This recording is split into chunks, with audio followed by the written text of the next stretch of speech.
Kenya रे माछ कौन सब बिक्री हुए आज वीडियो रे डिस्कशन करवा। हाय आम रोचु नाइरोबी रे रविवार माने सप्ताह जाकर पेंडिंग काम सरिवार दिन 9टा बेल पाखापाखि जाइलु इस्कन को सेठु दर्शन सरला परे तांका फार्म रो ऑर्गेनिक परिबा आसिक बिक्री होतला तो ता देरु किछि किछि किनितिलु तापर जाइलु तांका स्टोर को।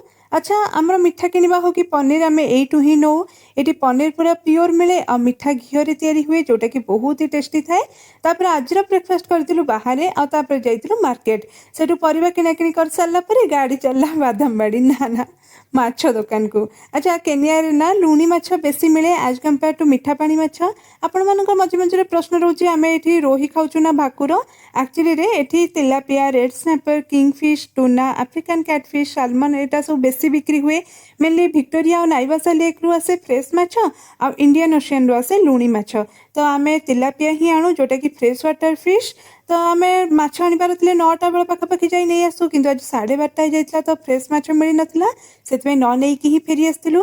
अच्छा केनियन माने ना एमती गोटा छणा माछ खाइया को बेसी पसंद करंती। आज ब्लॉग